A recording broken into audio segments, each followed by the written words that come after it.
Our members were first to the North Pole, South Pole, bottom of the ocean, top of Mount Everest. So you're in a magical place with all kinds of fascinating people.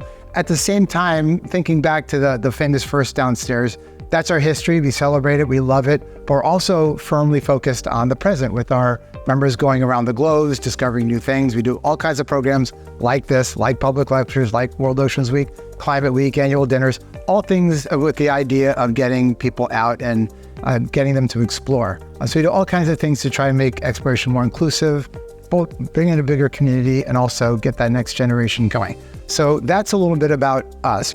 Please welcome our very special guest tonight, Henry Cookson.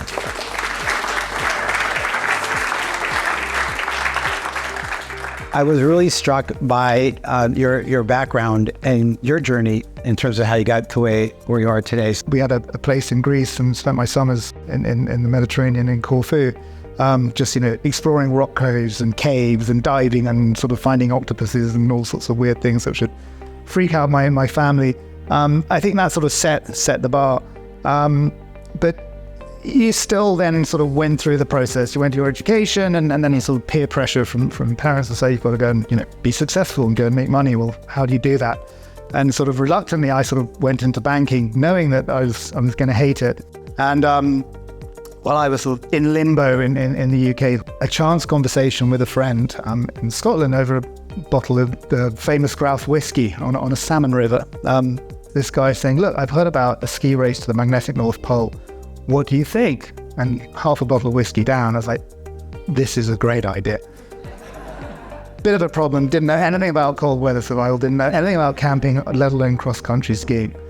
Anyway, that didn't perturb us. And within 6 months, me and my friend and one other entered this race. It was a 360-mile race across the Arctic Ocean. 17 teams, most of which were really knowing what they're doing. The people who'd been up Everest, there were professional cross-country ski racers, there were Arctic warfare instructors, Marine commandos, and there were these three idiots, Henry, Rory and Rupert, who really didn't know what we were doing. And we were really written off.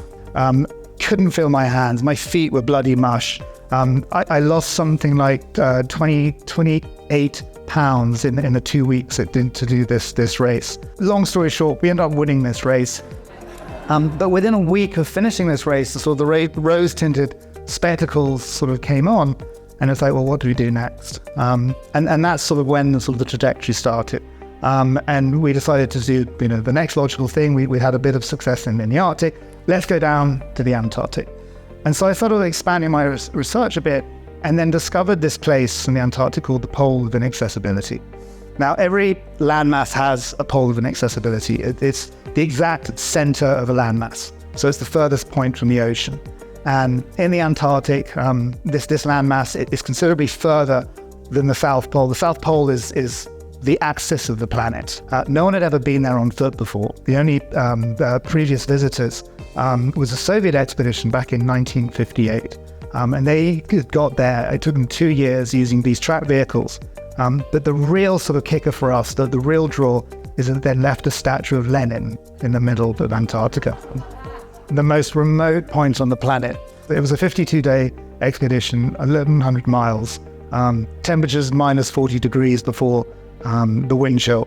And it was the most beautiful experience. There was just something just very magical, the sense of camaraderie of four people going through parts of the planet that no human had laid eyes on before. People assume it's just all white and flat and nothing. It undulates, there's ice waves, there's colors, these bright blue turquoises that you get from the ice, and incredible skies. When we sort of got to the point, actually the Russians, they only left the coordinates, they only gave the hours and the minutes, not the seconds. So we actually had quite a big area to find, and we found Lenin, and it was the most exhilarating thing you could ever think.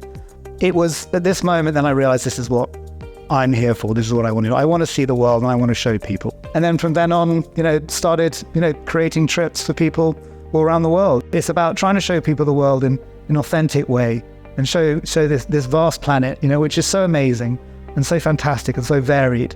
And take a step out of the fast track of our day-to-day lives and see a part of the planet that maybe you thought you never would do, and change your life a little bit and inspire you and maybe inspire you to give something back, which I suppose is what tonight's about, is, why we take clients and why we take our guests to these parts of the world, trying to encourage them to do something that does make a difference and preserve, this amazing, world that we have.